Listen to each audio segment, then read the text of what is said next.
Alors la séquence qui va suivre est intitulée « L'Europe au quotidien, l'Europe du réel ».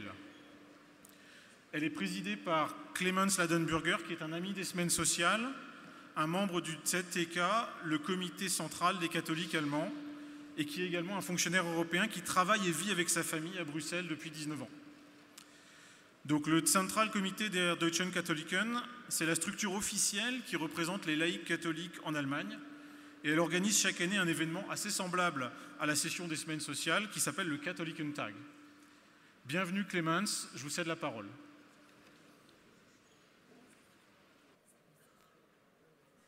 Bonjour à toutes et à tous.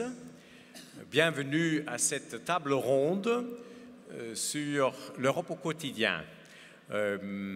Merci pour l'accueil très chaleureux. Je me sens ici comme ami des Semaines sociales de France. Je suis très honoré d'être parmi vous.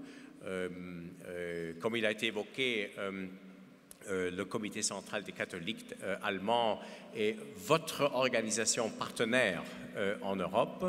Nous travaillons ensemble notamment dans ICSE, l'initiative des chrétiens pour l'Europe. En outre, je vis l'Europe parce que je vis avec ma famille depuis presque 20 ans à Bruxelles, où je travaille pour la Commission européenne comme juriste.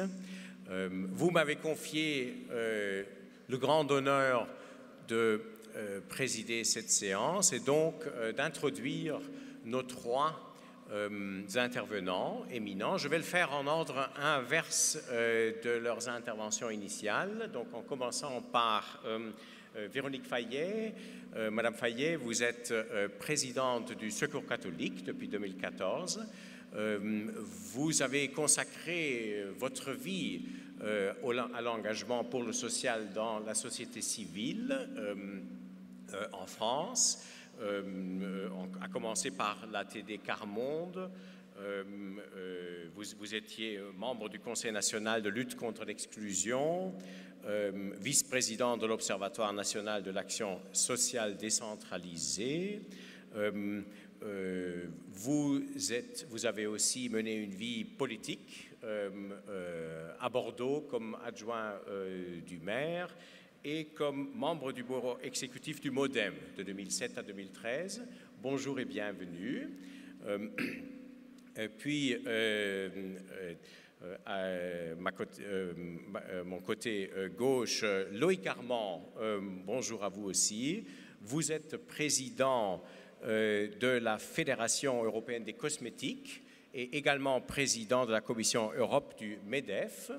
Vous avez été président de L'Oréal France jusqu'à récemment. Vous avez passé une carrière d'affaires d'hommes mondiale. Vous avez vécu en Belgique, au Mexique, au Japon, donc vous connaissez l'Europe de l'intérieur et de l'extérieur, vous avez regardé sur l'Europe, mais vous avez commencé comme inspecteur des finances, si je comprends bien. Donc, bienvenue aussi à vous, Monsieur Armand, à cette table ronde. Et puis, Claude Rollin qui va faire notre première intervention.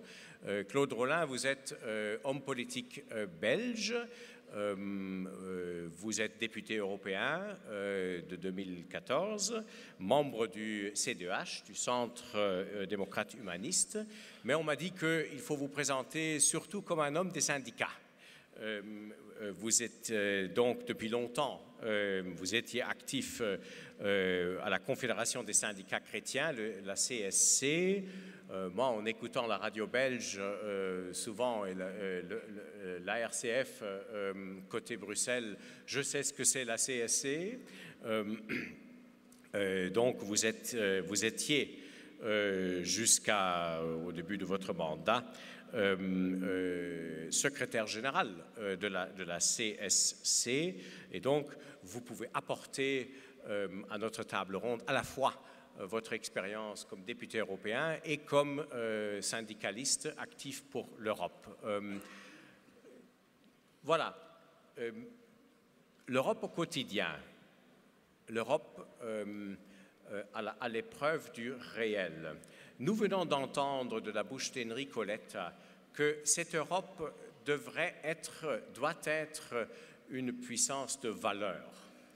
Il nous a dit que nous devons regagner le sens de participer à une construction d'une cathédrale de long terme.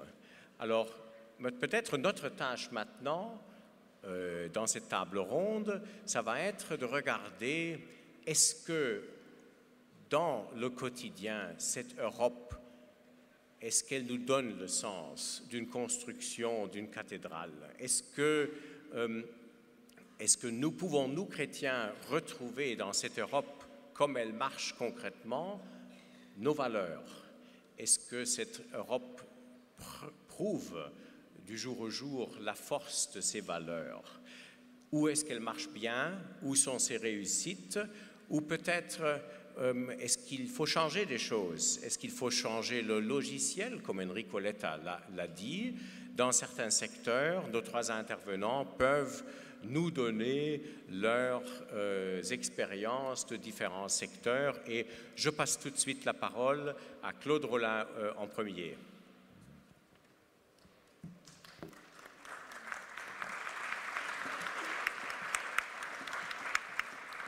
Je vous remercie. Effectivement, je suis député européen. Oh là là. Ça marche? Ok. C'est clair, je suis député européen, mais comme vous l'avez dit, je suis d'abord quelque part un syndicaliste chrétien perdu dans le monde politique. Quand je dis perdu, je m'y retrouve, rassurez-vous, mais quand même, ce n'est pas vraiment mon milieu naturel. Et si je me suis engagé en politique sur le terrain européen, c'est d'abord au départ de mon engagement syndical sur le terrain et dans un syndicalisme avec la CSC, mon organisation, mais aussi la Confédération européenne des syndicats, qui est un syndicalisme qui a toujours été porteur de l'idée européenne. Mais dans mon quotidien, dans les entreprises, dans les assemblées, ce que j'entendais de plus en plus, ce que j'entends toujours, ce sont des travailleurs, des salariés, des sans-emploi qui me disent « Mais attends Claude, ton Europe, on en a marre, on n'en veut plus, ce sont des délocalisations, c'est du chômage, c'est du dumping social, on ne veut plus de tout ça. » Mais c'est ça ton Europe? Alors je leur réponds non. Et si j'ai décidé d'investir politiquement, c'est parce que j'ai cette conviction aujourd'hui qu'il faut réenchanter le projet européen parce qu'il est indispensable. Alors l'Europe sociale, j'ai fait des dizaines et des dizaines de manifestations dans toutes les villes, dans toutes les capitales européennes. On n'y est pas encore à cette Europe sociale. On n'y est pas encore parce que pour moi, il y a eu un problème de conception. Il y a eu des accélérations dans la construction européenne, il y a eu des moments où le carburant a manqué et puis des turbulences dont nous ne sommes pas encore tout à fait sortis. Alors les pères fondateurs avaient bien compris une chose essentielle. Pour éviter la guerre, il fallait faire de nos économies un bien commun. Ça a fonctionné, c'est génial. Mais ils pensaient aussi que le reste allait suivre, que l'unification politique, que l'Europe sociale allait venir toute seule en suivant l'économie. Ça n'a malheureusement pas été tout à fait le cas. C'est vrai, les fondations de l'Europe, c'est le marché commun. C'est-à-dire, on est sur un marché, on est sur l'économie, on est sur une idée d'un libéralisme économique, même si on parle d'économie de marché, d'économie sociale de marché. Il y a aussi cette volonté dans la construction de l'Union européenne d'imposer une force face à une menace que l'on perçoit, qui est la menace en Union soviétique, et aussi de certaines radicalisations dans le mouvement ouvrier. Mais très vite, on va mettre en place avec la communauté européenne du charbon et de l'acier des outils sociaux, avec les fonds de cohésion, dont le Fonds social européen aussi. Donc il y a des choses qui vont se mettre en place, puis ça va s'accélérer. On l'a évoqué tout à l'heure avec M. Letta, la période de Jacques Delors est pour moi la période de l'Europe sociale, de la relance de l'idée d'Europe sociale. Et Jacques Delors va travailler, je trouve, avec une méthode qui est intéressante, ce que j'appellerais la méthode Delors. C'est non pas de regarder les partenaires sociaux, les représentants des employeurs, les représentants des syndicats, mais de les contraindre, au départ par des relations bilatérales, et puis, si vous me permettez de l'expression, d'utiliser un peu une méthode papale, la méthode du conclave, c'est-à-dire de mettre les partenaires sociaux ensemble dans un endroit, ils ont commencé à Val-Duchesse, à Bruxelles, et de leur dire, mais écoutez les amis, vous allez vous mettre d'accord là-dessus et là-dessus. Et si vous ne vous mettez pas d'accord, moi, Commission, eh bien, vous, employeurs, je vais vous dire que je vais prendre des décisions qui ne vont pas vous plaire. Et vous, représentants des travailleurs, je vais faire de même. Donc vous avez vraiment intérêt à trouver des solutions entre vous, parce que mes solutions à moi, Commission, ne vont pas vous arranger. Et ça a fonctionné. Ça a produit toute une série d'accords fondamentaux qui ont été des accords constructifs du partenariat social, du dialogue social, des avancées sociales dans l'Union européenne, notamment en matière de santé, sécurité, d'égalité hommes-femmes, de droit du travail, de droit à l'information dans les entreprises. C'est aussi la période qui a permis l'émergence et le renforcement des organisations syndicales européennes comme la Confédération européenne des syndicats et aussi des organisations patronales comme Business Europe. Mais puis à la fin de la période de Jacques Delors déjà, on voit le phénomène de mondialisation qui prend de plus en plus d'importance. On voit la financiarisation de l'économie qui se développe et pour les gens dans le monde du travail, c'est synonyme à ce moment-là de multiplication, de restructuration, de délocalisation, de compétitivité à l'intérieur des entreprises. On arrive à la période de la commission Barroso et cette commission, honnêtement pour moi, est celle qui a plutôt marqué la période de manque de carburant pour l'Europe sociale et pour les questions sociales en Europe.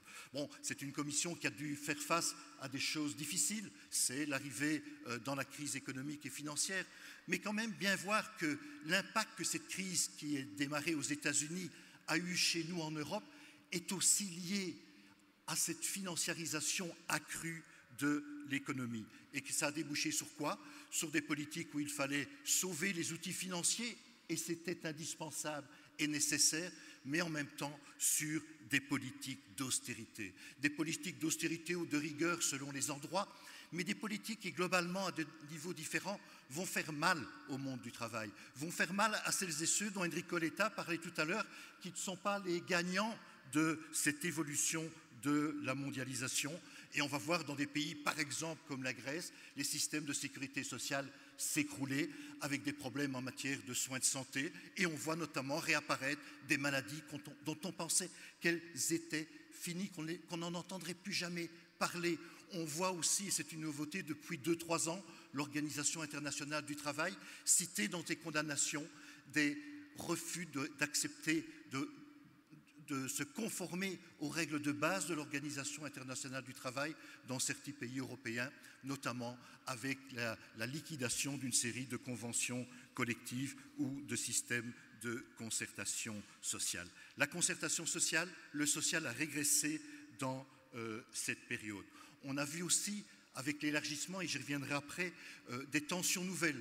Souvent une tension gauche-droite que nous connaissions dans tous nos pays, mais aussi dans l'Union européenne et de plus en plus souvent une tension est-ouest, voire nord-sud. C'est quelque chose avec lequel nous devons vivre.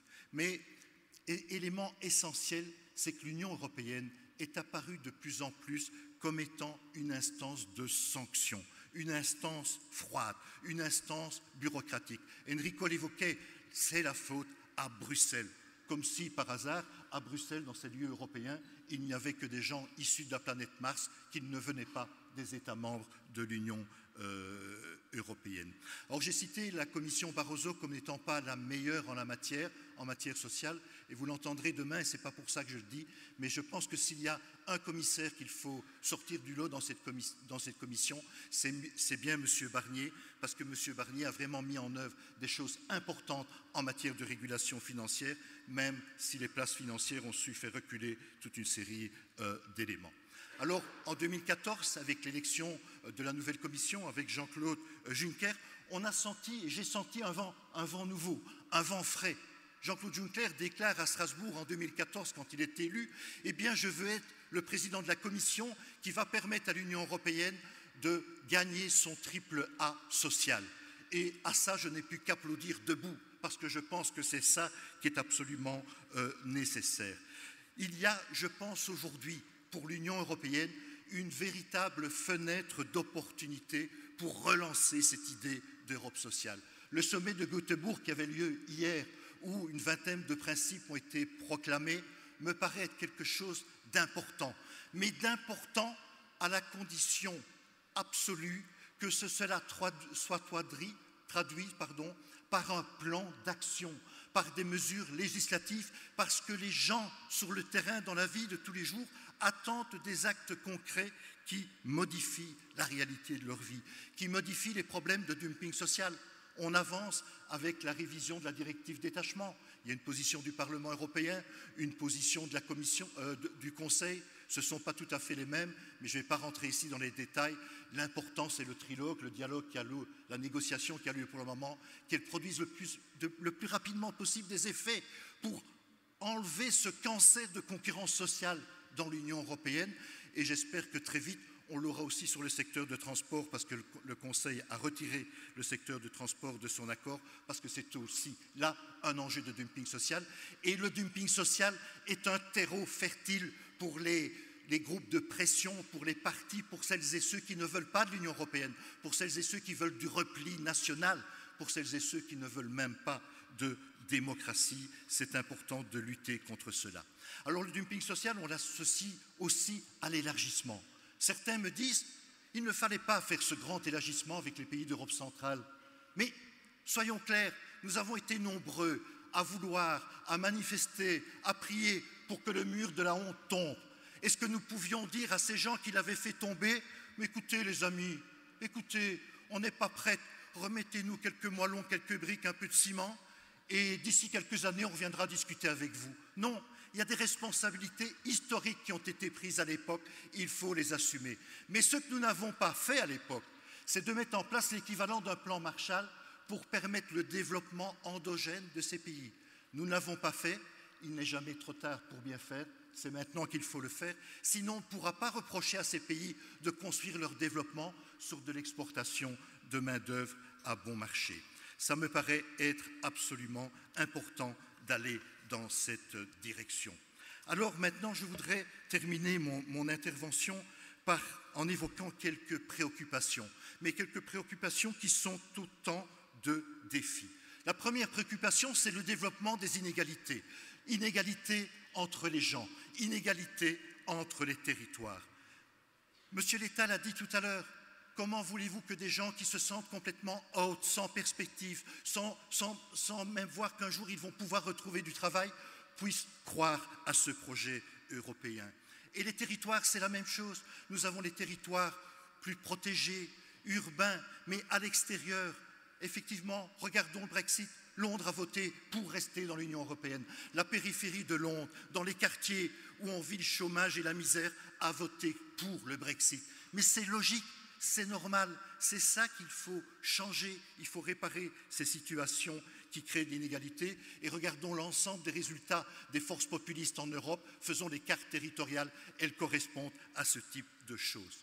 Ce qu'il nous faut combattre dans l'Union européenne, c'est le mépris.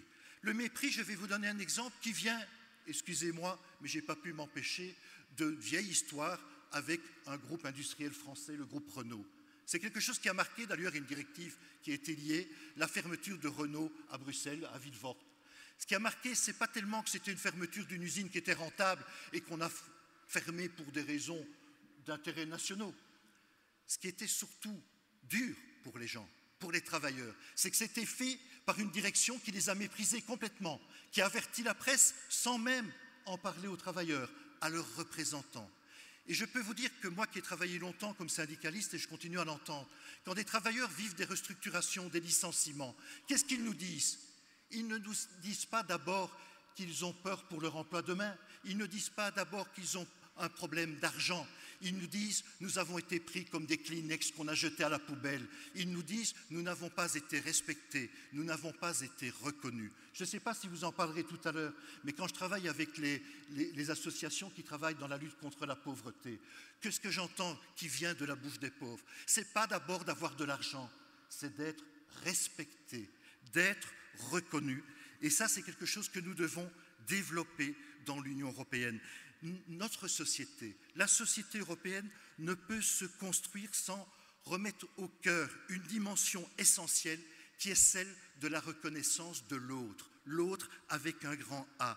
La vision de l'autre, c'est celle que moi j'ai lue dans Emmanuel Mounier, c'est celle que je lis dans les textes de Ricoeur, c'est celle aussi que je lis dans des auteurs allemands comme Axel Honneth, qui met bien cette question de l'importance de la reconnaissance. Nous sommes des êtres de lien, nous sommes des êtres qui doivent être reconnus les uns par les autres. Et permettez-moi de citer un extrait d'une interview de M. Honneth dernièrement dans Le Monde. Qu'est-ce qu'il disait? Il disait, je trouve que c'est très pertinent, que la démocratie ne se limite pas seulement à la sphère politique. En ce qui concerne l'économie, l'Europe a besoin d'une réforme qui lui permette de surmonter les erreurs et les excès du néolibéralisme commis depuis 20 ou 30 ans. Il faut que le marché soit contrôlé. Il faut poser des limites au capitalisme avec un nouveau deal.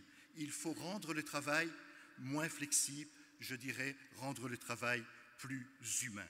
Mesdames, Messieurs, l'Union européenne, c'est un grand projet. Sa construction, elle est toujours en cours. Elle s'invente, elle se réinvente au quotidien. Elle traverse des crises, elle trouve, heureusement, et j'espère que nous allons continuer, j'y crois en tous les cas, elle trouve des solutions.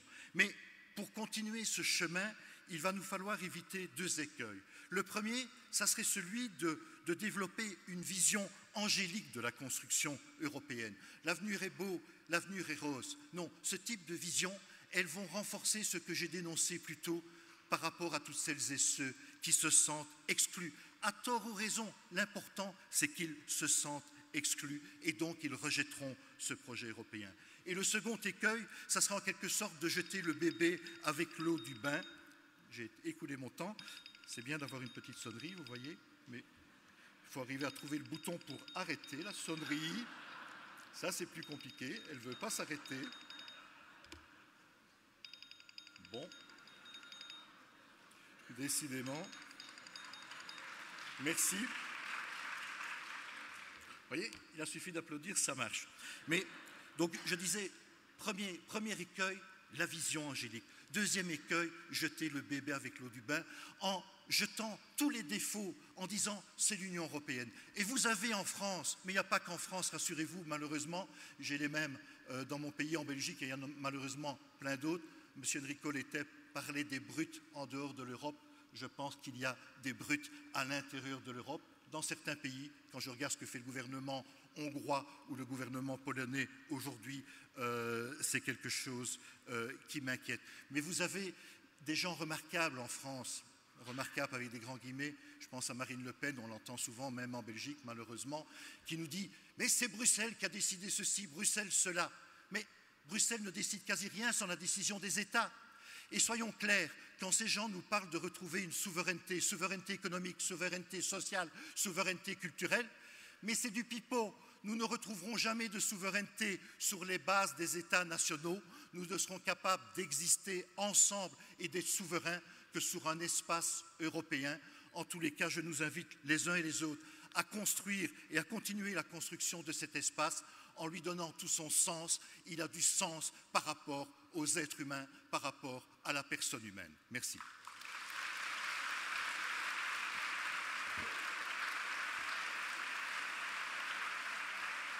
Merci beaucoup. Claude Rolin, merci beaucoup pour votre plaidoyer pour l'Europe sociale aujourd'hui, pour utiliser les fenêtres d'opportunité. Tout de suite, je cède la parole à Loïc Armand.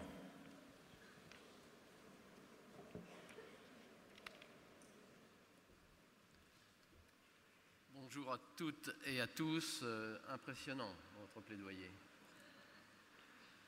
Alors, moi, pour suivre la définition donnée par Enrico Letta tout à l'heure, je vais dire que je suis européen, je suis français, mais je suis surtout de Drôme provençal. C'est mon pays. Et je vais vous proposer un petit exercice pour commencer, pour vous mettre en forme, un peu de géométrie dans l'espace, pour vous mettre à l'aise en ce début de journée. Et je vous suggère de considérer l'image du polyèdre. Cher au pape François, ceux qui ont lu la magnifique interview du pape François par Dominique Volton auront une longueur d'avance.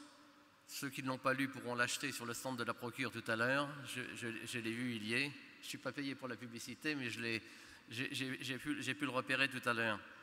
Et puis sinon, notre dessinatrice tout à l'heure nous représentera peut-être un polyèdre sur son tableau.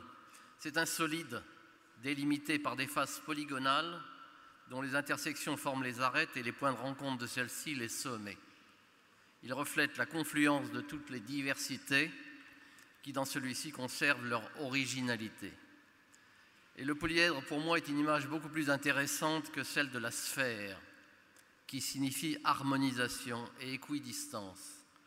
L'Europe que nous voulons, c'est une Europe où l'on marche ensemble, mais chacun avec sa propre identité. Rien ne se dissout, rien ne se détruit, rien ne domine rien, tout s'intègre. Et dans les débats européens, si on dépassait les postures, on constaterait que le polyèdre européen est intégrable dans une sphère, sans la remplir complètement. Chaque pays peut se trouver à l'aise sur son polygone de normes juridiques. Mais à la vérité, à force de parler du projet européen, on en vient à oublier que l'Union est déjà une réalité. Ma vision de notre panel, ce n'est pas exactement l'Europe au quotidien, l'épreuve du réel, mais plutôt l'Europe au quotidien, la preuve par le réel. Je dirais que l'Union européenne existe et que je l'ai rencontrée. Et le Brexit apporte à contrario une preuve de plus, dénouer les liens qui retiennent l'économie britannique au reste des 27 et sera un cauchemar pour nos amis britanniques. On parle souvent de valeurs. On en a parlé déjà ce matin et on va continuer à en parler pendant ces 2 jours. Et on écrit beaucoup sur le sujet. L'Europe est une union de valeurs, comme le rappelait le président Juncker récemment dans son discours sur l'état de l'Union, liberté, égalité, état de droit. Mais ma question serait, n'oublie-t-on pas un registre de valeurs, celui qui fonde les choix collectifs qui organisent le marché unique européen. Ces valeurs existent et nous servent de guide tous les jours. On dit l'Europe des marchés sans foi ni loi. Je pense que rien n'est plus faux. Lundi dernier, il y a quelques jours, j'avais le privilège de rencontrer le Premier ministre britannique, Madame Theresa May, dans la salle du conseil du Number 10, le 10 Downing Street, avec un petit groupe de représentants des entreprises européennes. J'avais fait le même exercice avec David Cameron 3 mois avant le référendum britannique, sans beaucoup de succès. Vous voyez que mon influence a quand même été limitée. Mais je me suis quand même fait le plaisir de rappeler à Madame Theresa May notre attachement au marché unique et aux 4 libertés de circulation qui forment l'ossature de ce marché unique. Circulation des produits, des services, des capitaux et des hommes. Mais j'ai ajouté quelque chose que l'on ne dit pas souvent, pas assez à mon avis, que ce marché unique est bien plus qu'une zone de libre-échange, mais c'est un cadre ordonné par des règles de droit, des normes forgées ensemble qui traduisent nos valeurs partagées. La liberté d'initiative, la protection des consommateurs, la préservation de l'environnement, la sincérité, la loyauté au sein de nos entreprises, entre elles et avec toutes leurs parties prenantes. Elle ne m'a pas dit non, elle ne m'a pas dit oui. À vrai dire, je ne suis pas sûr d'avoir bien compris ce que nos amis britanniques recherchaient. Je ne suis pas sûr qu'ils le sachent eux-mêmes. Lorsque l'on parle des échanges internationaux, avez-vous remarqué que l'on concentre le débat sur la critique, parfois à juste titre, mais pas toujours, des importations. Le commerce, c'est aussi l'exportation de nos normes sociales et environnementales. Nous constatons tous les jours que les règles européennes traduisent le plus souvent un juste équilibre entre les intérêts et les besoins de chacun. Il reste certes matière à amélioration et surtout pour une application plus sincère et plus loyale de ces règles, comme cela a été mentionné par exemple récemment par le président de la République dans le cadre de la directive sur les travailleurs détachés. Mais globalement, nous tenons un remarquable corpus de règles. On ne le dit pas assez. Et ce cadre peut servir et inspire déjà, au-delà des frontières de l'Union, la nécessaire convergence internationale des réglementations qui permettra un libre-échange juste et durable. Nous, les entreprises, nous sommes convaincus que l'Union européenne est un booster de compétitivité et d'attractivité qu'il convient d'approfondir les acquis du marché unique dans le cadre de négociations internationales équilibrées. On m'a demandé d'être concret. Alors pour être concret, je vais développer rapidement un petit exemple que je vis depuis 35 ans, que j'ai l'honneur de servir l'industrie cosmétique. Dans les années 70, il a été pris la décision d'harmoniser les législations cosmétiques nationales au sein de l'Europe sur la base de critères communs sur la sécurité des consommateurs. Et ça a été la directive cosmétique adoptée en 1976, réaménagée en 2009 et qui est devenue réglementation commune en 2013. C'est un cadre co-construit. C'est un cadre co-construit avec la Commission, les États membres, le Parlement et même la Cour de justice européenne avec les entreprises. On l'a déjà dit tout à l'heure, l'Union européenne, ce n'est pas Bruxelles. L'Union européenne, c'est nous tous. Et nous avons l'Europe que nous méritons. L'Union européenne est extraordinairement inclusive et on y a la place que l'on prend, mais pas à coup de gueule, mais par sa capacité de vivre avec les autres. Rapidement, les principes de cette réglementation cosmétique. La responsabilité.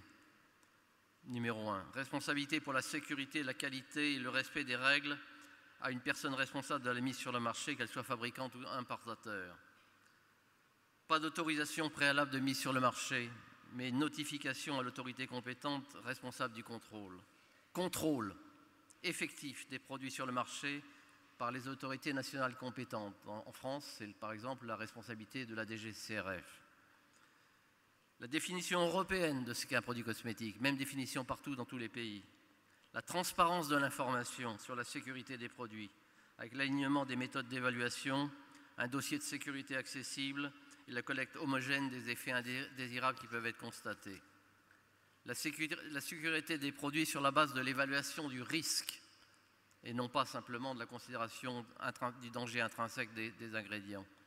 Les règles communes en matière d'étiquetage dans toute l'Europe. Des respects des meilleures pratiques de fabrication et de la norme ISO 22716. Le respect des guidelines de publicité responsable à travers l'Europe. La sélection des ingrédients suivant les règles européennes et sous le contrôle de l'expertise indépendante du comité scientifique européen. Et enfin, l'interdiction des tests sur animaux. L'industrie cosmétique a été pionnière, alors même qu'en 2003, elle représentait moins de 1% des tests pratiqués sur les animaux de laboratoire.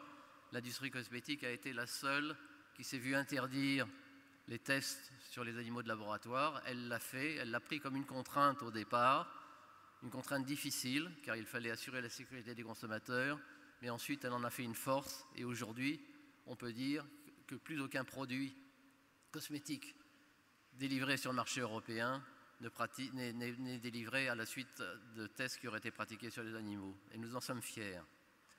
C'est un cadre co-construit, c'est également un cadre extraordinairement simplificateur qui facilite l'accès des PME au marché unique. Au lieu de 27 ou 28 législations nationales, une seule réglementation, applicable partout de la même façon.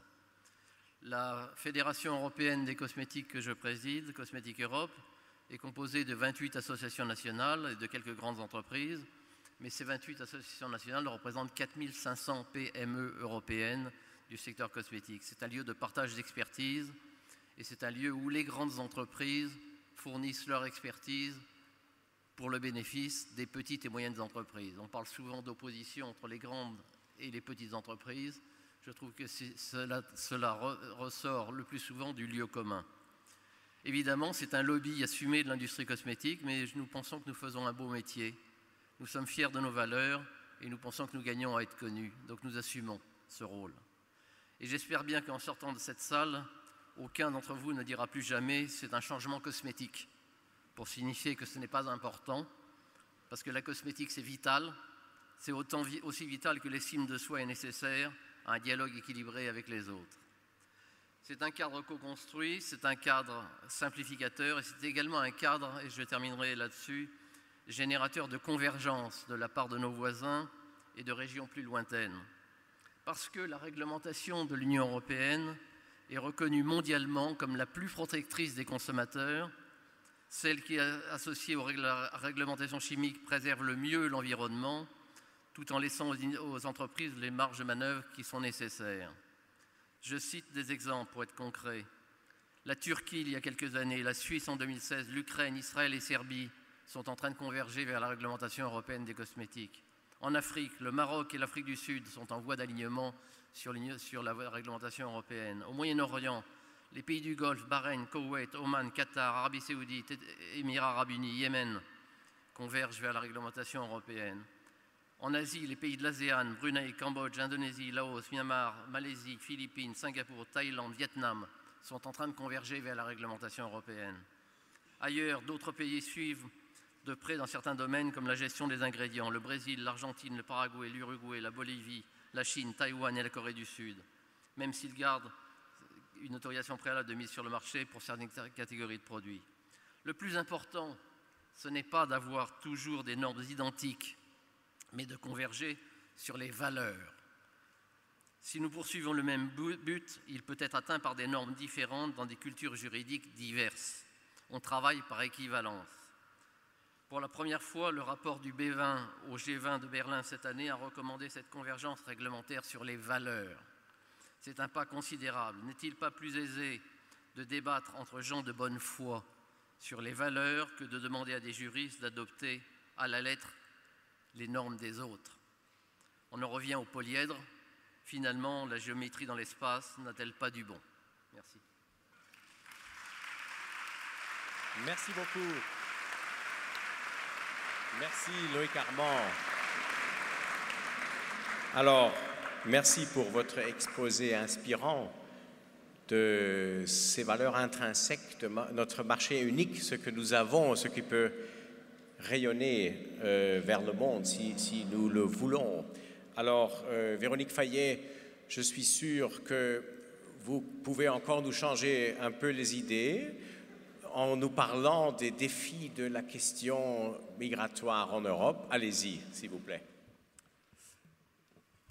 Oui, bonjour à tous. Je suis désolée parce que moi, je vais vous parler d'une question un peu sombre, la question migratoire, et qui nous montre bien, comme me dit Monsieur l'État, qu'on est dans un monde de brutes, puisque cette question est extrêmement violente et elle révèle la fragilité de l'Europe. Elle a fait émerger au grand jour des fractures qui traversent chaque pays, mais qui traversent aussi les différents pays européens. Il faut dire que dans une très très belle unanimité, tous les partis d'extrême droite européens ont réussi à imposer l'idée d'une immigration totalement invasive. On a parlé de déferlement, de tsunami, on a employé des mots extrêmement violents. Et ça n'avait aucun rapport. Il y avait un immense décalage dans la plupart de ces pays entre la perception et la réalité de l'immigration. Et mis à part quelques pays européens qui ont vraiment joué le jeu, comme la Finlande ou bien sûr l'Allemagne, qui ont assumé leurs responsabilités d'accueil, il faut bien constater que l'hospitalité n'est plus une valeur politique en Europe. Et c'est à mon sens extrêmement grave. En tout cas, c'est une question posée à l'Union européenne. Alors moi, je ne suis pas une spécialiste ni de l'Europe ni des migrations, mais je voudrais juste donner un témoignage de terrain à partir de ce que vit le Secours catholique et de ce que vivent les Caritas d'Europe avec qui nous sommes en réseau. Ce que l'on voit d'abord, c'est la remise en cause de la libre circulation dans l'espace Schengen, justement. Cette fameuse libre circulation des personnes, eh bien, c'est fini. La frontière entre l'Italie et la France, par exemple, est fermée, ou en tout cas sous haute surveillance, entre Vintimille et Menton. Évidemment, ça ne fait que déplacer le problème, et donc les exilés, au lieu de prendre le train dans lequel ils sont arrêtés, ils passent à pied par la frontière et ils se mettent en danger.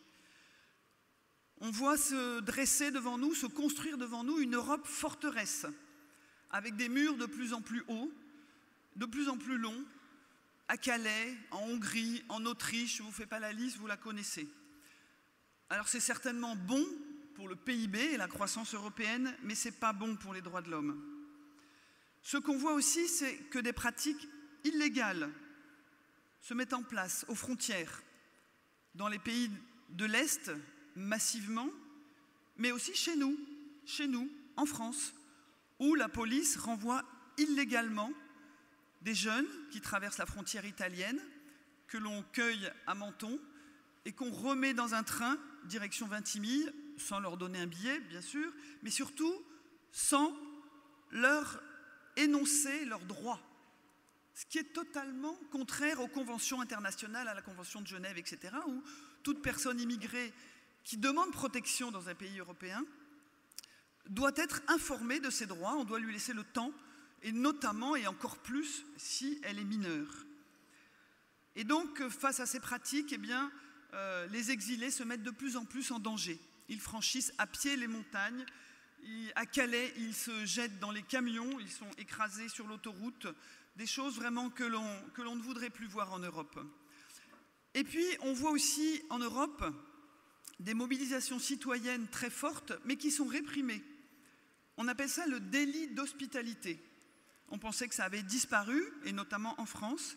Eh bien, on l'a vu dans la vallée de la Roya, par exemple, en Italie, on le voit à Calais, mais on le voit aussi dans d'autres pays d'Europe, où tous ceux qui veulent se mettre en solidarité avec les migrants sont l'objet de tracasseries policières, d'intimidations, voire de condamnations, avec le cas très emblématique de Cédric Herriou, cet agriculteur de la vallée de la Roya, de la vallée de l'enclave de la Roya.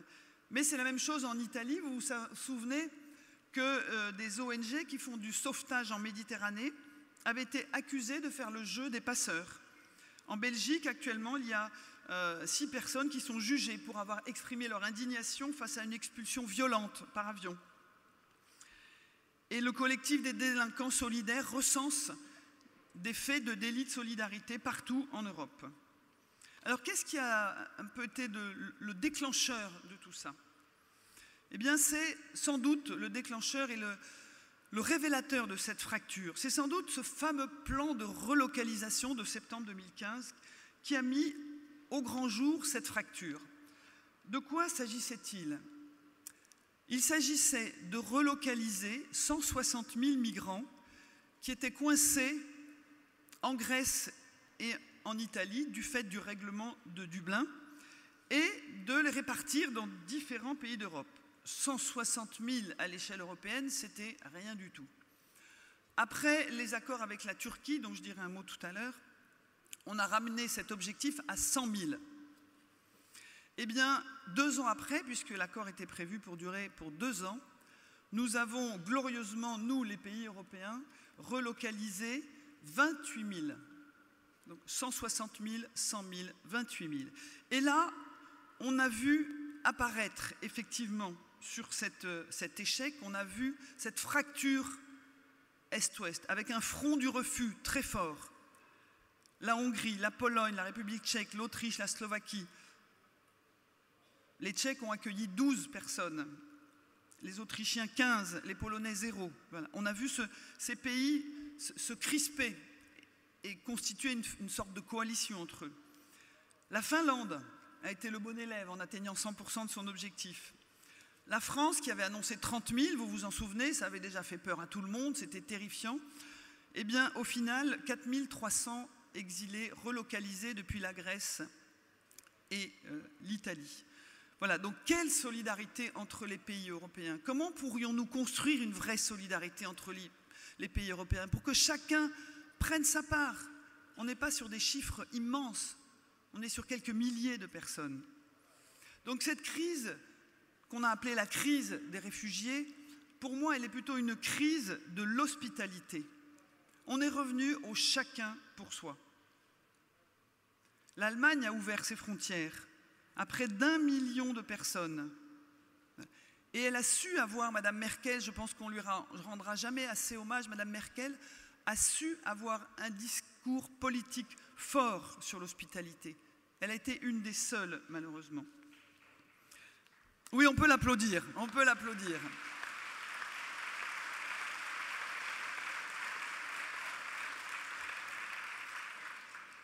L'Union européenne a donc choisi d'externaliser la prise en charge des exilés, d'externaliser ses frontières.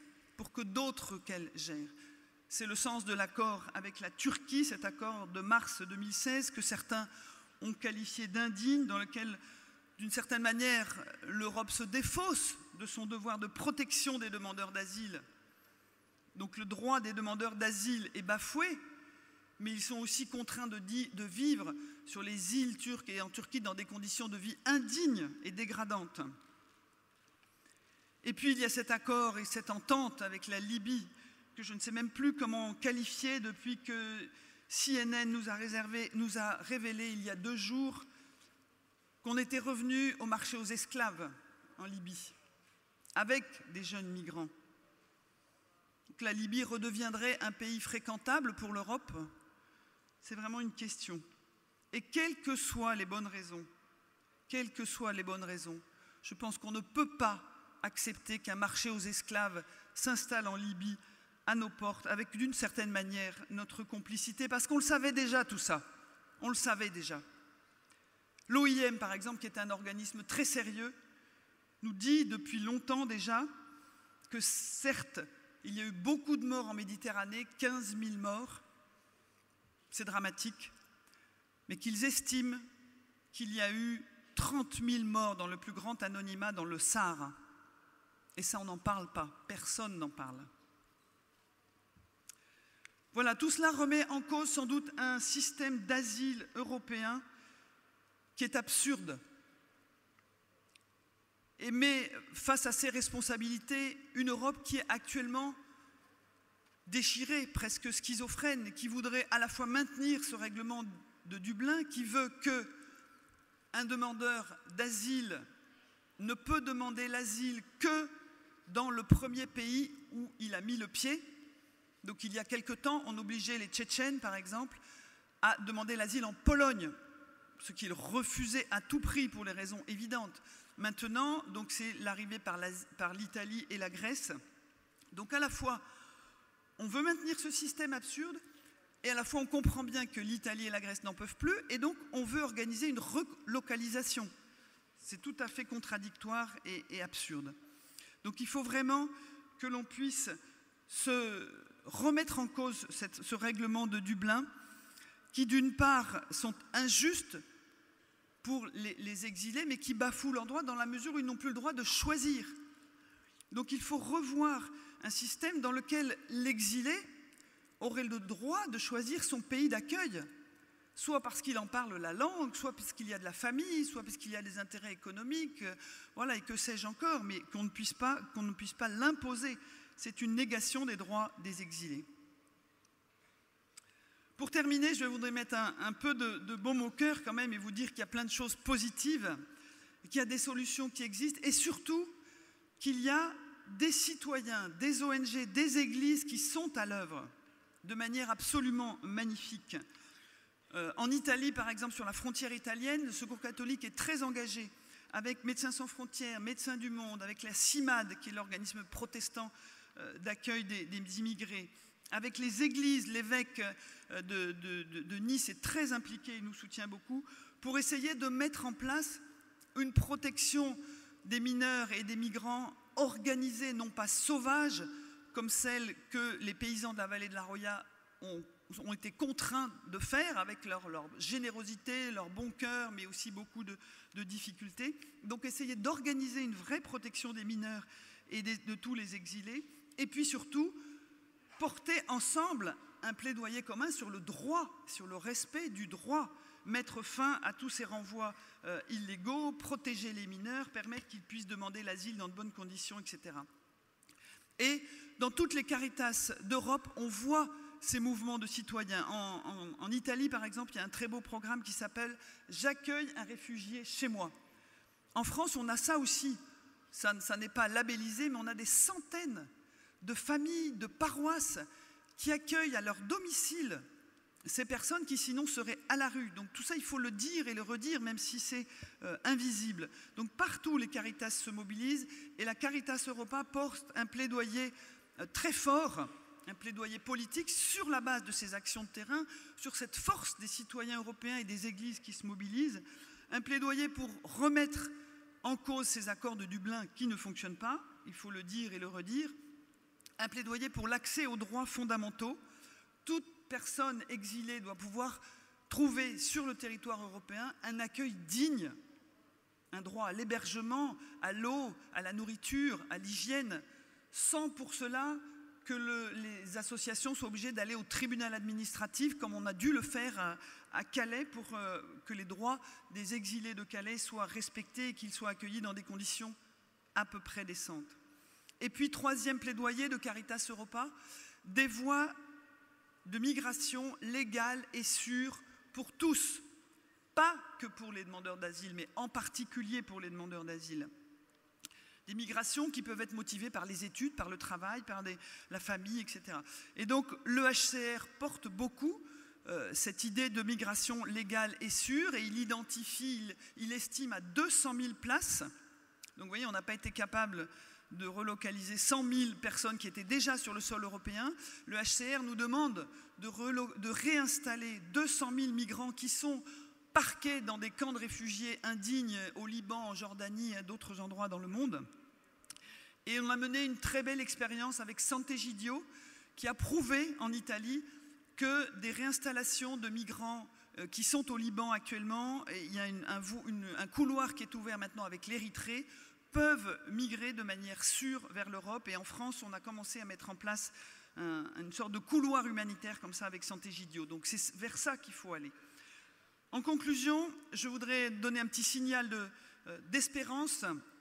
Avec les Caritas du monde entier, le Secours catholique invite tous les hommes de bonne volonté, mais en particulier les chrétiens, à rencontrer les personnes migrantes, pour les connaître. Et je retrouve ici, je réentends ce que nous a dit Enrico Letta tout à l'heure. Rencontrer les migrants pour les connaître dans une grande campagne qui s'appelle « Partager le chemin ». Alors si ça marche, il y aura une petite diapo. Voilà. Voilà, donc toutes les Caritas du monde, parce que rappelons-nous que le problème des migrations n'est pas que européen. C'est 250 millions de migrants internationaux dans le monde et ça ne fera que croître et embellir. Et la majorité des migrations sont des migrations sud-sud. Nous, en Europe, nous ne voyons qu'une petite partie de ces migrations, donc gardons la tête froide. Voilà. Donc une campagne mondiale, voilà, qui a été ouverte par le pape, qui nous a fait ce bonheur, puisque c'est un militant des droits des migrants, de l'accueil des migrants. Et au fond, cette campagne nous invite aussi à creuser l'enseignement de l'Église. L'Église nous invite à cheminer vers un droit à migrer. C'est ça l'horizon que nous propose l'Église. À moyen ou long terme, à nous de le choisir. Et ce droit à migrer, il commence aussi par le droit de ne pas migrer. Évidemment, la migration doit être choisie et non subie. Voilà, donc le pape a ouvert cette grande campagne qui va nous rassembler pendant 3 ans, non seulement sur la rencontre avec les personnes, mais sur la défense de leurs droits, parce que, comme le pape, le Secours catholique a la conviction que c'est seulement la rencontre qui transforme. Rencontrer les gens les yeux dans les yeux, change le regard et invite à se mobiliser, à se mettre debout. C'est cette rencontre-là que je vous invite à vivre pour que le monde sache que l'hospitalité reste une valeur européenne. Merci.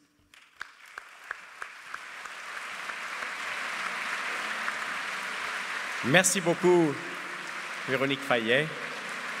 Merci pour votre témoignage. Merci pour votre témoignage. Un témoignage qui doit nous interpeller, qui doit nous déconcerter, mais aussi merci pour votre signal d'espoir. Alors nous voilà ici avec 3 regards sur l'Europe du quotidien, 3 regards différents de différents secteurs.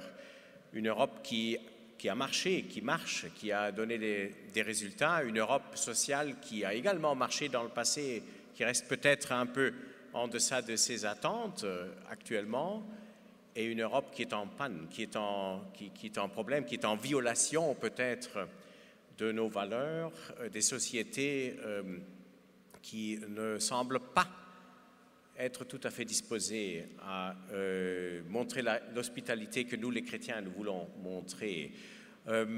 Nous avons un court moment de dialogue entre nous, avant de prendre encore quelques questions.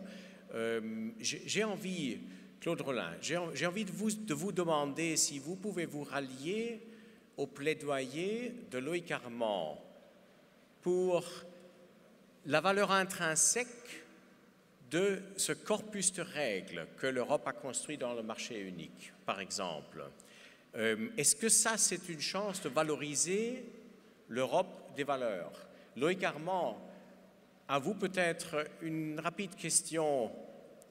Voyez-vous aussi une disponibilité du patronat en France, en Europe, de saisir plus la fenêtre d'opportunité dont a parlé Claude Rolin, de relancer la machine des partenaires sociaux? Ou est-ce que, j'aimerais demander cette question au patronat allemand, y compris même à notre association des entrepreneurs catholiques, je ne suis pas sûr des réponses.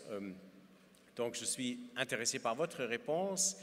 Et puis, quant à la question des migrations, vous avez évoqué l'hospitalité des Allemands en 2015, mais je peux vous dire aussi que le climat politique en Allemagne a tourné, que nous vivons ce week-end d'ailleurs les dernières négociations sur la formation d'un gouvernement nouveau, et le point d'achoppement, le point critique est justement l'accueil des migrants et le droit d'asile, des réformes futures du droit d'asile qui devrait plutôt aller dans un sens de durcissement. Je vous ai entendu dire qu'il faudrait rétablir le droit des exilés de choisir le pays d'accueil. Je peux vous dire qu'en Allemagne, vous n'entendez pas beaucoup cette thèse-là. Il est vrai que toutefois, nous les catholiques aussi, nous voulons des règles justes, mais des règles plus justes, des répartitions plus simples, plus efficaces, qui respectent tous, mais qui soient appliquées également. Comment voyez-vous la capacité réelle de nos sociétés d'accueillir les personnes en besoin? Est-ce que l'Europe doit faire autre chose pour soutenir les possibilités d'intégrer ces personnes et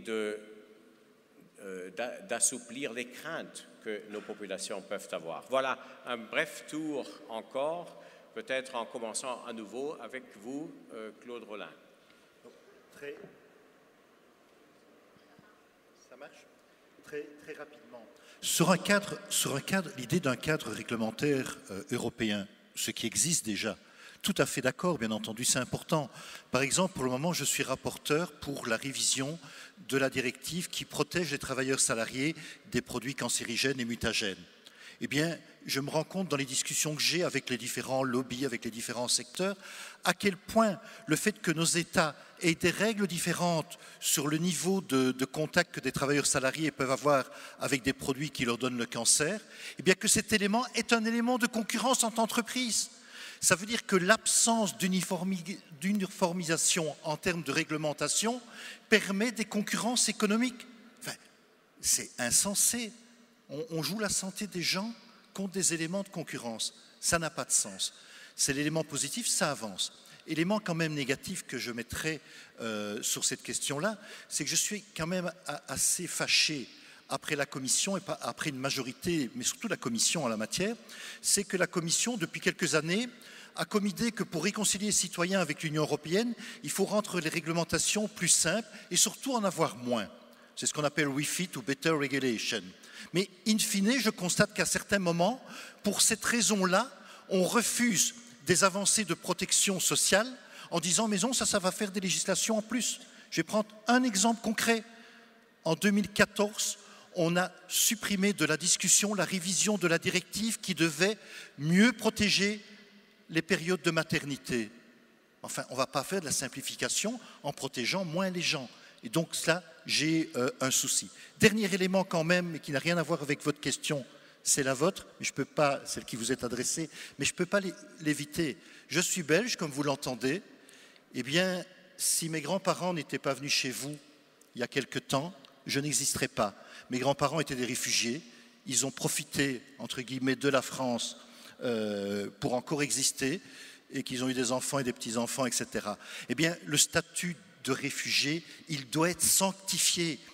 Il n'y a pas de question à se poser quand quelqu'un prend des risques sur sa vie, sur sa liberté, sur sa santé, sur ses convictions religieuses, sur ses pratiques sexuelles. Eh bien, il doit être protégé. Il y a des règles pour ça, et l'Union européenne ne doit pas admettre que ces règles soient bafouées, et elles le sont dans une série de pays. Je suis d'un groupe politique qui s'appelle le PPE, et je n'hésite pas à le dire. Eh bien, il y a dans mon groupe politique européen un parti qui s'appelle le Fidesz, avec M. Orbán en Hongrie. Eh bien, les pratiques hongroises actuelles sont inacceptables au regard des valeurs de l'Union européenne.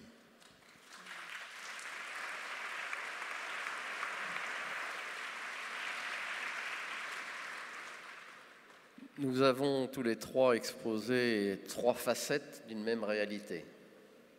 Ces réalités ne s'opposent pas, elles convergent, elles se complètent, pardon. Alors, il y a toujours la tentation de poser la question de savoir si la bouteille est à moitié vide ou si elle est à moitié pleine.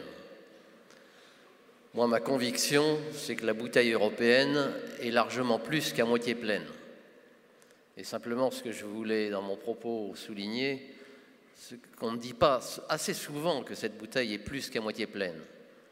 Alors, il reste une partie de vide, et il y a énormément de choses à faire encore. Alors, c'est là la deuxième partie de mon propos, et je reviens à la question qui m'a été posée. Il ne faut pas tout attendre des autres, parce que l'Europe, comme je le disais tout à l'heure, l'Europe, c'est nous. Et c'est à nous, chacun dans nos domaines de responsabilité, de prendre nos responsabilités afin de faire avancer les choses. Je n'attends pas d'un Deus ex machina bruxellois la solution à tout. C'est nous qui prenons des initiatives, chacun dans nos domaines. Dans le domaine social, vous me posez la question de savoir si le patronat est pour le développement du dialogue social européen. La réponse pour moi, c'est évidemment oui. Évidemment oui, car il n'y a pas de développement économique possible sans un dialogue social fructueux. Une entreprise, ça n'est pas des machines et des murs. Une entreprise, ce sont surtout des hommes et des femmes qui la composent. Et les machines sont des outils et les murs sont là pour les abriter. Mais une entreprise, ce sont des hommes et des femmes. Et si ces hommes et ces femmes ne dialoguent pas ensemble, il n'y a pas moyen d'avancer. Et je crois aussi à la vertu de l'exemple, car on peut attendre qu'il y ait des lois sociales européennes. Ça mettra peut-être un peu plus de temps que nous ne voulons. En tout cas, on peut aussi prendre des initiatives de manière à, au sein d'une entreprise, par exemple, diffuser le progrès social au sein de l'ensemble de ses filiales dans l'ensemble des pays d'Europe ou du monde. Je prends juste un petit exemple d'une société que je connais bien pour avoir eu l'honneur de la servir pendant 35 ans, qui est L'Oréal. L'Oréal, entreprise cosmétique mondiale, française, européenne et mondiale, a créé, avant la Deuxième Guerre mondiale, le concept de ce qu'on appelait le salaire proportionnel. Le salaire proportionnel, le fondateur de L'Oréal à l'époque disait à la sortie de l'usine, il y a deux machines. Il y a l'horloge et la balance. Les ouvriers sont payés à l'horloge et la productivité se mesure à la balance. Et comme la productivité se développe, les ouvriers n'ont ensuite pas les moyens d'acheter les produits que l'on vend. C'est une vision un peu simpliste, mais une réalité. Et de ce salaire proportionnel qui a été instauré chez L'Oréal avant la Deuxième Guerre mondiale est née la participation en 1945.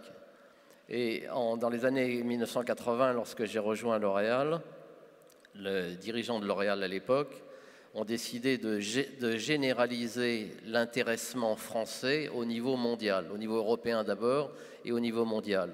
Ce qui fait que depuis 1980, y compris des ouvriers travaillant dans une usine de L'Oréal en Chine, touchent un intéressement calculé sur le mode à la façon française, et un intéressement qui représente en France, intéressement et participation représente environ 4 mois de salaire supplémentaire pour un ouvrier travaillant dans une usine de L'Oréal en France et représente 1 à 2 mois de salaire dans une usine en Chine. Tout ceci pour dire que l'on peut attendre que des lois sociales nous obligent à dialoguer, et puis aussi on peut prendre l'initiative pour dialoguer nous-mêmes avec nos collaborateurs. Et nous savons, et nous sommes nombreux à le savoir, ce n'est pas propre à mon entreprise, qu'il n'y a pas de progrès économique possible sans progrès social consistant.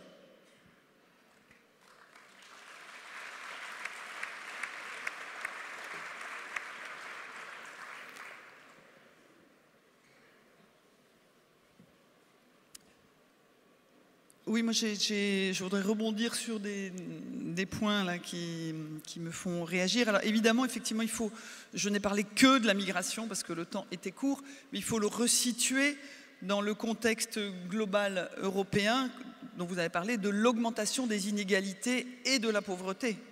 C'est ça qui fait le terreau aussi de ce rejet. Quand il y a des millions de personnes sous le seuil de pauvreté en Europe, évidemment, les pays ont tendance à dire, écoutez, on a déjà assez à faire avec nos pauvres, et il y a une mise en concurrence même. Non, on s'occupe d'abord des pauvres de chez nous, et puis après, si on a encore un peu les moyens, on s'occupera des autres. Donc voilà, c'est contre ça qu'il faut lutter, parce qu'effectivement, il faut lutter contre toutes les formes d'inégalité. C'est l'augmentation des inégalités sociales en Europe, et dans le monde bien évidemment, mais déjà en Europe, que l'on peut combattre et qui pourrait faire peut-être qu'on serait plus enclin à accueillir des gens qui viennent d'ailleurs. Je voudrais aussi rebondir sur la question du respect et du mépris. Ça, c'est quelque chose de très fort aussi. Et dans les personnes qui viennent au Secours catholique, donc 1,5 million de personnes, donc 40% sont des migrants, la première demande qu'ils ont, c'est d'être écoutés. Plus de 60% d'entre eux, être écoutés sans être jugés, pouvoir parler s'ils ont envie de parler, ne pas parler s'ils n'ont pas envie de parler. Voilà. Et donc cet accueil fraternel, ce respect, cette écoute, c'est la première demande. Et plus les gens sont pauvres, et notamment chez les migrants qui n'ont rien, ils ne viennent pas nous voir d'abord pour avoir un sandwich, mais d'abord pour parler. Donc vraiment, je pense que s'il y a quelque chose à creuser dans ces 2 jours où on va travailler sur les valeurs, c'est cette question du déficit de fraternité envers les migrants, envers les pauvres, envers les ouvriers qui sont licenciés de manière trop brutale, etc. Je pense que c'est vraiment quelque chose de très important pour bien se dire que tout est lié. Il n'y a pas les migrants d'un côté, les ouvriers de l'autre et les très pauvres d'un autre côté. Tout est lié, ce combat contre les inégalités, il doit tous nous mobiliser. Après, je voudrais aussi réagir par rapport à l'harmonisation des cosmétiques. Donc c'est certainement une excellente chose. Mais moi, j'aimerais bien qu'on parle aussi un peu plus de l'harmonisation des fiscalités. Parce que tant qu'il y aura encore des paradis fiscaux en Europe, au cœur de l'Europe, alors certains n'aiment pas qu'on dise ça, notamment les Belges. Est-ce que vous êtes un paradis fiscal ou pas? Voilà. Donc l'Irlande, la Belgique, le Luxembourg, tant qu'il y aura des paradis fiscaux au cœur de l'Europe, ça veut dire implicitement qu'on est d'accord avec ce système, qu'on trouve qu'il est normal que des entreprises fassent de l'optimisation fiscale, ça c'est un terme joli, pour dire que c'est juste de la fraude ou de l'évitement fiscal et que donc il y a des pays qui s'appauvrissent, il y a l'Europe qui s'appauvrit, mais il y a surtout l'Afrique qui meurt étouffée parce que les entreprises ne payent pas la fiscalité là où ils devraient le payer. Donc moi j'aimerais que l'Europe s'attaque à ce monument de l'harmonisation fiscale.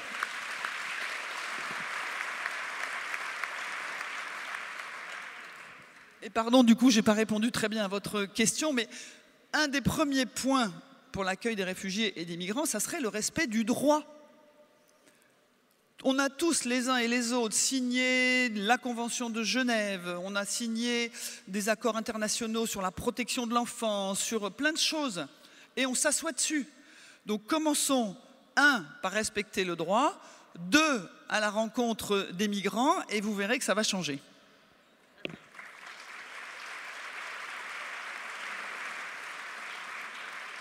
Très bien. Mais alors, la table des questions? Donc nous avons plusieurs questions que vous avez déjà répondu, l'optimisation fiscale, mais il reste encore un paquet de questions sur les règles. Et ça c'est pour Loïc Armand. Il y a la question des bonnes règles et des règles qui sont emprisonnantes, ralentissantes, paralysantes, coûteuses.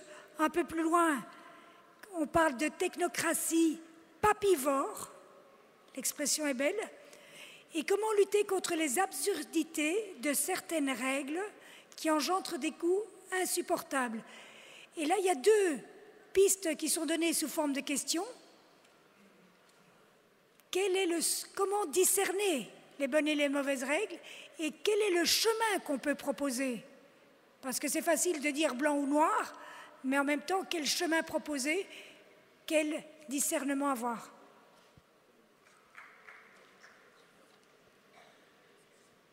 Une première question. Une deuxième question? Alors, peut-être après, alors.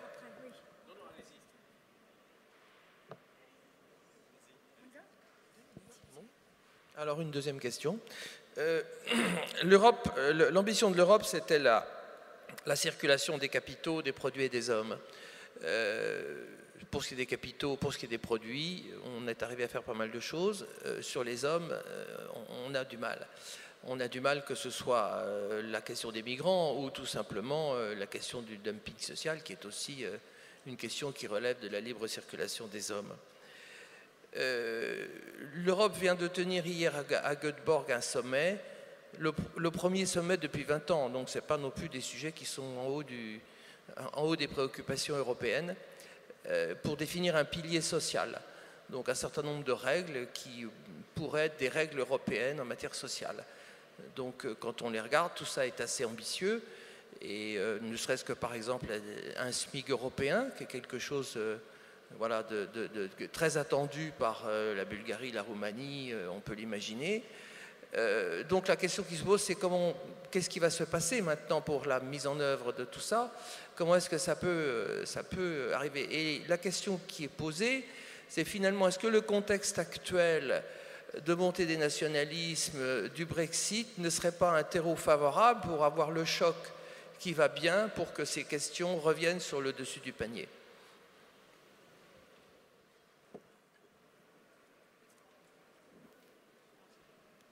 Je ne suis pas sûr d'avoir bien compris la question parce que l'estrade est très mal sonorisée par rapport à la salle. J'ai cru comprendre, mais vous me direz si je me trompe, qu'on parlait des règles et du coût de ces règles. C'est bien ça? Alors, si c'est bien la question, moi personnellement, je suis tout à fait en soutien d'une règle unique européenne. Je l'ai exposé dans le cas de l'industrie qui me concerne, mais ça vaut dans de nombreux cas. Le fait de bénéficier d'une seule règle européenne en ce qui concerne la protection des consommateurs, la protection de l'environnement, etc., est un atout formidable, puisque cela évite à des entreprises qui n'en ont pas forcément les moyens, et c'est notamment le cas des petites et moyennes entreprises, de devoir adapter leurs produits ou leurs services à des législations différentes dans les différents États membres.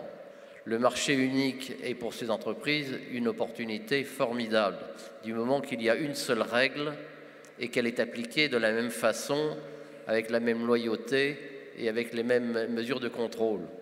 Ce qui nous préoccupe le plus lorsque nous avons une règle européenne, c'est de voir que dans certains États membres, des gens qui disent « vive l'Europe » le matin, la défont pendant tout le reste de la journée.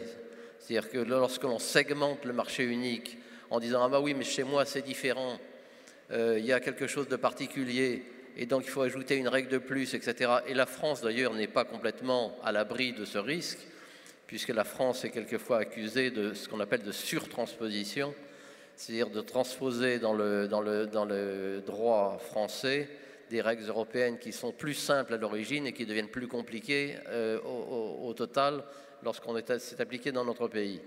Donc, si la question est la question du coût des règles, moi je pense que ces règles, lorsqu'elles ont un sens, lorsqu'elle protège les consommateurs, lorsqu'elle préserve l'environnement, lorsqu'elle protège les collaborateurs, les salariés, les différents acteurs, lorsqu'elles assurent la loyauté dans les échanges, lorsqu'elles assurent la transparence dans l'information et la responsabilité dans la publicité, par exemple, ces règles sont des bonnes règles et je prêche pour une règle européenne consentie et qui ne soit pas compliquée par des surréglementations nationales.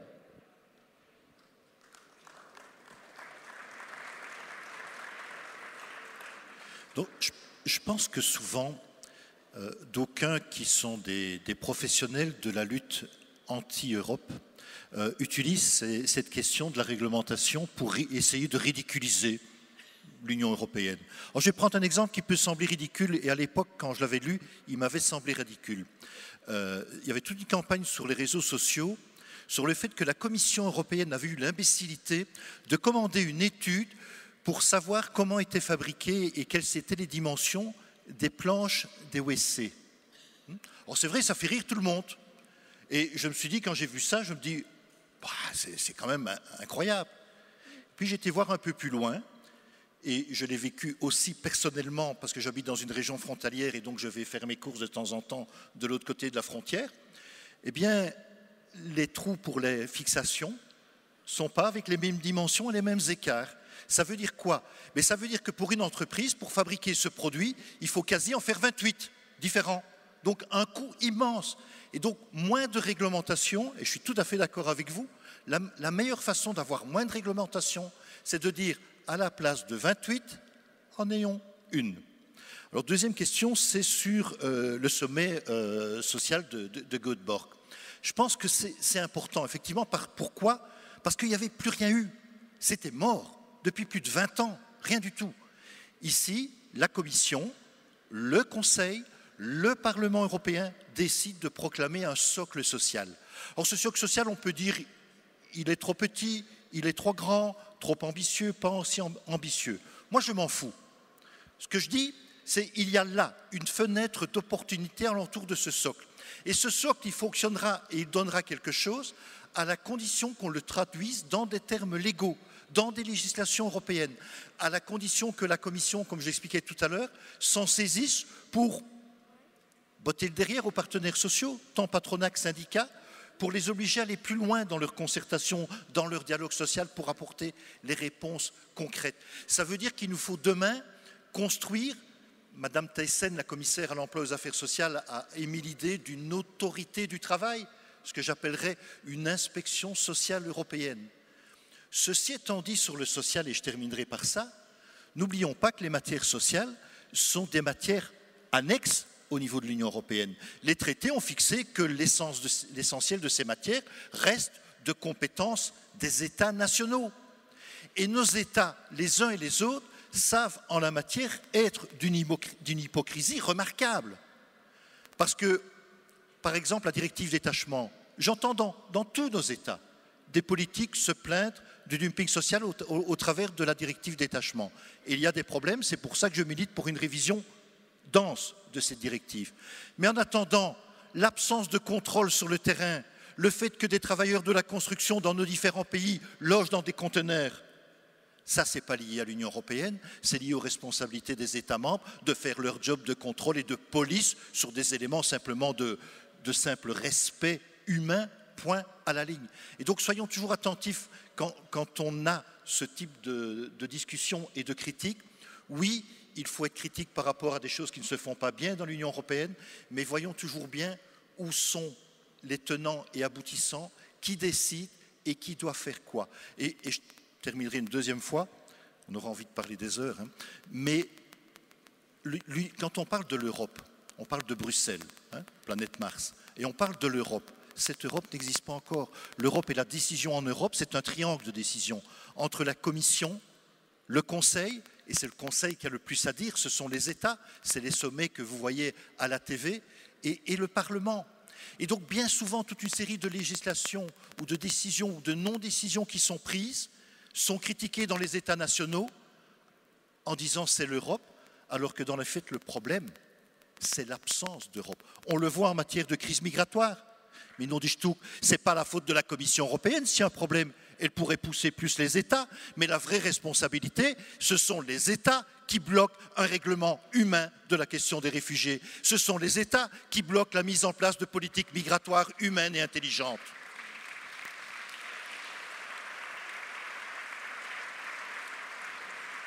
Merci. Nous avons encore le temps pour une dernière question de la salle, s'il vous plaît. Alors, la question sera sur les accords commerciaux internationaux. Donc, on a négocié longtemps le TAFTA avec les États-Unis. On n'est pas arrivé au bout. On sait pourquoi. Mais on a fini quand même par arriver à signer le CETA, l'accord avec le Canada.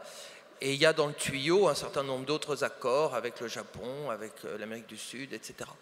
Donc la question est que dans ce qui a été finalement mis en place avec le Canada, on a un déséquilibre entre les clauses commerciales et les clauses sociales et environnementales. Les clauses commerciales sont contraignantes et les clauses sociales et environnementales sont facultatives. Comment a-t-on pu arriver à signer une chose pareille au niveau de l'Europe?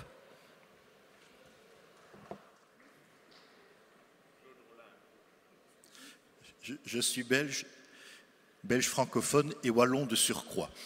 Donc, ma petite région a fait parler d'elle à l'époque au moment de la négociation du CETA, en bloquant, comme on a dit. On nous a comparé au village d'Astérix. Ceci étant dit, c'est réel, mais en étant très sérieux sur la question, je pense que la question des accords commerciaux est une vraie question. Alors moi, je ne suis pas pour le protectionnisme et pour dire qu'il ne faut pas d'accords commerciaux, mais il faut voir qu'est-ce qu'on fait quand on passe des accords commerciaux. Qu'est-ce qui a du sens? Est-ce que ça a du sens de faire des dizaines de milliers de kilomètres à 1 kilo de beefsteak pour venir dans notre assiette, alors que chez nous, on a un problème de consommation de beefsteak? C'est la même chose pour des produits comme le lait. Donc, je pense qu'on doit revoir de fond en comble la logique des accords commerciaux. Pas contre, mais avoir des accords commerciaux qui intègrent de la même façon les enjeux économiques, les enjeux sociaux, les enjeux environnementaux. Et vous allez parler tout à l'heure de la capacité que pouvait avoir l'Union européenne, pas que d'exporter des produits, mais d'exporter ces normes. Parce que c'est vrai qu'en matière de normes sociales, si on regarde l'ensemble de la planète, nous sommes probablement ceux qui sont les, entre guillemets, plus en avant, je vais le dire comme ça pour faire court. Donc nous avons une responsabilité. Ça veut dire que quand nous négocions avec d'autres des accords commerciaux, on doit un peu moins parler d'euros et de dollars et un peu plus parler de démocratie et d'enjeux sociaux et environnementaux. Et ça, je pense que c'est un enjeu pour demain. En tous les cas, moi je suis fier que dans ma région, on s'est battu, pas contre les Canadiens qu'on aime bien, en particulier les Québécois, mais qu'on s'est battu contre ces signatures et qu'on va continuer à faire pression pour transformer les logiques et les philosophies de ces accords commerciaux.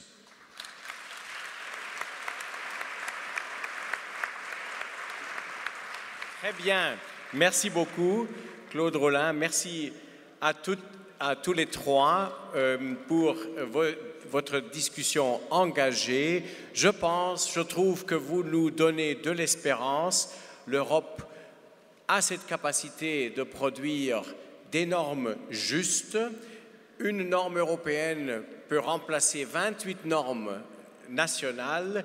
Il est à nous tous de nous engager dans le processus politique pour suivre ça, pour veiller à des normes justes, des normes qui transportent nos valeurs, que nous pouvons exporter dans le monde et que nous devons faire respecter partout, y compris lorsqu'il s'agit de l'accueil de migrants. L'Europe peut servir à tout ça et sans l'Europe, on ne va pas aboutir à tout cela. Merci beaucoup pour cette table ronde.